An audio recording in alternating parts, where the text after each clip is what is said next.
Welcome back as I continue with more various different questions on topics beyond the series. Maybe if you're new and you're seeing my channel for the first time and you haven't had an opportunity and you like it, go ahead and hit that like button, and subscribers are always welcome. This is sort of an interesting question from Tractor Monkey with JL, who said, as far as AI, artificial intelligence, goes, when or if they get AI generated people that cannot be distinguished from real actors, I think it could be cool to see old classic shows remade with brand new episodes to watch, especially shows where most, if not all, the original actors are no longer with us. For example, I would love to see all new episodes of the old Andy Griffith Show with no way to tell it from the originals. Of course, I agree that there should be compensation for using their likeness and to the rights holders and so forth. That's an interesting question. As an actor, not all actors feel the same, but I feel very personal about characters I have created. I get attached to them, and I think I maybe feel less that way with theater because I'm generally recreating, or doing a character that I'm not the first person to do it. I have had very little opportunity to originate a show. So I think I don't know if Broadway actors who originate roles and shows feel proprietary about it. They created that role. They gave its first life. Whether they feel odd when a whole string of other actors go on to create the same character, maybe not. And maybe it's from doing television where that's less likely to happen, but even in television, shows get remade. But it's an odd thing to think somebody else is kind of playing a character that you created. So to think that it could be artificially created, I'm not sure how I feel about that. I don't know that I would be personally in favor of it. I know how odd it can feel sometimes when I've seen photos that aren't me. Somebody's put my head on a different body, and it's like, that's not me. And I know it's not me, and it's like, it feels a little invasive. And so I think it's an odd area. I even feel odd sometimes to know that when a show I've done is shown in another country, that it's dubbed. Some other actor has come in and redone all of my dialogue. It's like, a performance can change by the tone of voice and the inflection and all of that. So it's interesting, and it's probably something I just need to get over. Not from a standpoint of AI and wanting that to be taken in the wrong directions, but I think that that I probably just need to get over myself. So, okay, this is me. I'm going to work on getting over myself.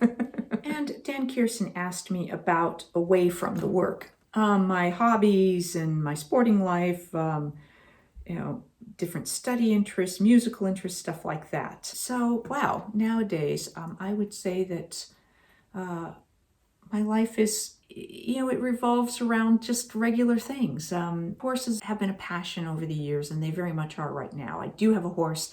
I do get out to the stables. It's a key piece of my life. I spend 4 or 5 days a week riding and work with a trainer, and I have a wonderful band of people at the stables that I enjoy riding with and chatting with, and we have other gatherings and stuff like that. So that's one of my key hobbies, and also it's kind of therapy for me. I love being able to get outdoors and get the exercise, and also it's like mind, body, and spirit. It kind of links all of them together. I love the challenge of horses, being in sync with them, or how to deal with understanding each other in given moments.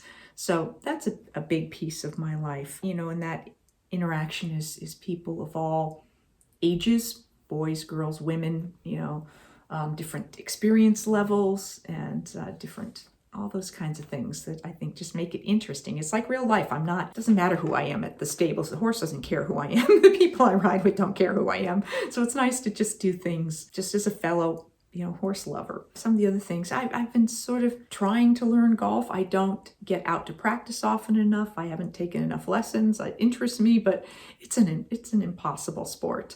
But I just don't spend enough time at it. But I'm trying to maybe spend a bit more time and maybe finally get a golf swing that's a little more consistent. They tell me that this might be possible. I'm not sure that it is. Other things you asked about, musical interests. I play a little bit of guitar, but I haven't really picked it up in years. So periodically I sit down and I'll pick it up and just play a little bit. Also, I have an interest in piano. So I've been kind of going through some very early basics about piano and music theory and stuff like that. So that's been just a hobby. My musical interests, they range from when I wanted to learn to sing, it was because I had a love of standards and Broadway. So my early musical training was all to do musical theater. I wanted to do musical theater. But I loved standards because I grew up listening to those. So when I do concerts and when I've recorded like my live CD that was a concert, it was Great American Songbook. So that's always music I love, the big band stuff and all of that.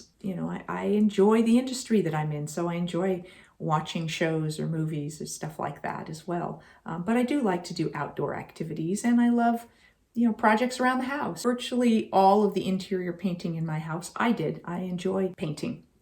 It's sort of, again, therapeutic for me. I love dabbling in redecorating.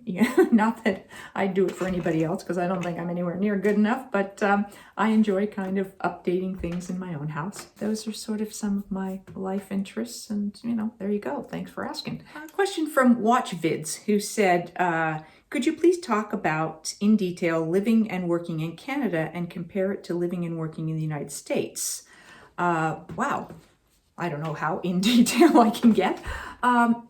They're very similar in that they're both countries that speak English, and culturally they're very similar. I think a little of what sometimes surprised me, because I'd only ever lived in the US, and although I had traveled, I think I was less aware of the way in which other countries view the US. There were times where I was surprised to come across people who didn't particularly like Americans and thought that and it's a generality that, America's too pushy or that they should mind their own business and things like that. I could see that perspective, and I think in certain cases, I probably would even agree with it. And I think that some people, when they travel, give the US a bad name because they are not the kind of guests in another country that they should be. They might not have the same respect for the local area where they are, and some people feel very privileged, and I disagree with that. I think that when we are traveling, that we should always be respectful of where we are. There were lovely, lovely people I have met, not just in Canada, but all kinds of places, and there are not so lovely people I have met traveling and living other places, and also in the US, some not so lovely people I have encountered. But it was just a surprise to me. I went, oh, okay, I've obviously lived a much more insular life, not having lived in other countries. And travel doesn't always give you that broader sense because you're in and out of a country. You might be aware of the difference in the economic level of the country, but you don't necessarily really get to know the people. What I can say that I was really warmed my heart was when 9/11 happened. I was living in Canada when that happened.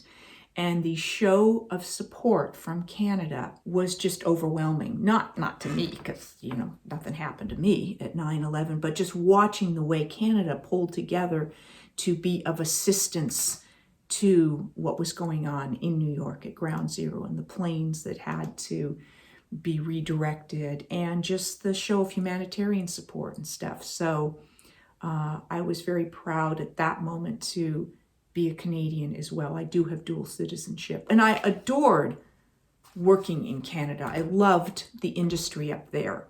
I felt that it was, because it was smaller and is smaller, that there was more of a sense of community still, whereas I feel in the United States, the industry has gotten so big and widespread that you barely know what's going on across the street, whereas in Canada, you would know what projects were filming all across Canada, where theater was happening, where film and television was happening, what was filming in different provinces. And I got to know and see a lot of the same faces when I was at auditions, when I was working on shows, same cast and directors I would see. And some of the same directors and producers and people on set. So I really, really love that part of the industry, and I loved working up there from that standpoint. And it's I lived in Vancouver, it's a beautiful city, and really, really enjoyed being in that city. The rain was very different for me because growing up in California, Southern California, we don't get the same amount of rain. So to be there and living there, and also that I lived in Vancouver, but I worked in Edmonton and Calgary and Saskatchewan and Winnipeg or Winterpeg. So I learned to deal with the weather, the constant rain in Vancouver. And then working in the other places where we get snow, I learned to drive in the snow and ice. I learned how to deal with that really, just 30 below weather for months at a time when I was away out of town working in some of these places in the winter, having to plug your car in to heat it up so your engine didn't freeze. Those aspects of dealing with the winter in Canada. I was very used to doing things outdoors all year round, and I couldn't do that in Canada. So those things were very different for me. I also came across some wonderful, wonderful teachers. I've spoken a bit about some of the directors and stuff that I worked with, some of the people in Canada that really impacted me. One of the most helpful acting teachers I ever had the pleasure to work with was someone that I worked with in Canada that really, really made a huge difference for me as an actor, and I think helped me get a lot of work, just the way she approached it as a teacher. And it allowed me to deal with a lot of things that had confused me and finally unravel a lot of that and bring my work down to the essentials and what my priorities were and what my process as an actor is. So that was huge. And, the opportunity that I had to teach and to coach while I was in Canada really helped me so much as an actor and then as a writer and director. So I am eternally grateful for that. And then the time that I spent living there and working with the commercial dinner theater there, which I'll talk more about in another segment, that was life-changing and also career-changing. It opened so many doors for me to explore these other areas of writing and directing and being behind the scenes in theater and stuff. So I am so grateful for my time in Canada and the people, the friends that I've made and still have, the opportunities, and just, it was a wonderful, wonderful experience, and different and not different. And I'd do it all over again. So there you go, with a few more of your questions and some different aspects of my life away from the work. And I hope to see you next time. Thanks for watching.